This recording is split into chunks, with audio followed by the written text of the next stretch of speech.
এগুলো আছে, এগুলো আমরা এখন অনুশাসন জারি করেছি যে পানি উন্নয়ন বোর্ড কোনো রকমের কোনো সুইচ গেট ম্যানেজমেন্টের দায়িত্বে থাকবে না। এগুলো স্থানীয় প্রশাসন, টিএনও এবং ইউনিয়ন পরিষদের চেয়ারম্যান মেম্বাররা তারা রক্ষণাবেক্ষণ করবে, যাতে করে স্থানীয়ভাবে লোকজন ক্ষতিগ্রস্ত না হয়।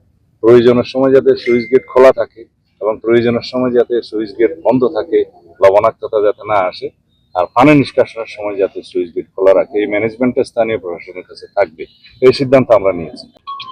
সমাজে যারা দায়িত্বশীল বিত্তশালী মানুষ তারা সব সময়, এবং বেসরকারি যেগুলো সংস্থা তারা সব সময়, এই বন্যার সময় হোক অন্যান্য প্রাকৃতিক দুর্যোগের সময় হোক, তারা ক্ষতিগ্রস্ত মানুষের পাশে দাঁড়ায়। এটা তার একটা অংশ। শামসুল হক ফাউন্ডেশন সবসময় জনসভায় লিপ্ত। তারা আমাদের এই এলাকায় আজকে 20 জনকে বাড়িঘর নির্মাণ সামগ্রী, গৃহ নির্মাণ সামগ্রী প্রদানের মধ্য দিয়ে যারা খুব বেশি ক্ষতিগ্রস্ত হয়েছে, বাড়িঘর নষ্ট হয়ে গেছে, তাদের মধ্যে 20 জনকে দেওয়া হলো এবং তাদেরকে ধন্যবাদ জানাই।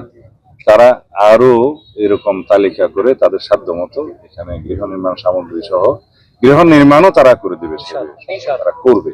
আর অন্যান্য খাদ্য সামগ্রী, কৃষি উপকরণ এবং অন্যান্য ভাবে যারা ক্ষতিগ্রস্ত হয়েছে সেগুলো আমরা জরিপ করে সরকারিভাবে আমরা সহযোগিতা করার চেষ্টা করছি। সমন্বিতভাবে এই দুর্যোগ কবলিত এলাকার সমন্বয়ের জন্য একজন মন্ত্রী পরিষদের সদস্যকে নিয়োজিত করা হয়েছে। তার সমন্বয়ে প্রশাসনের কর্মকর্তারা দিন রাত পরিশ্রম করে সেই সমন্বিতভাবে ত্রাণ বিতরণ এবং বিভিন্নভাবে সাহায্য সহযোগিতা করার উদ্যোগ গ্রহণ করেছি। ইতিমধ্যে প্রায় আমরা সমাপ্ত করেছি।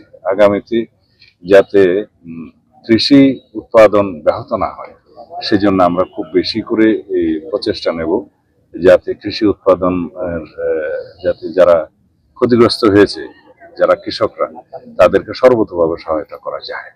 সার, বীজ, কীটনাশক সহ অন্যান্য কৃষি উপকরণ দিয়ে তাদেরকে সহযোগিতা করা যায়।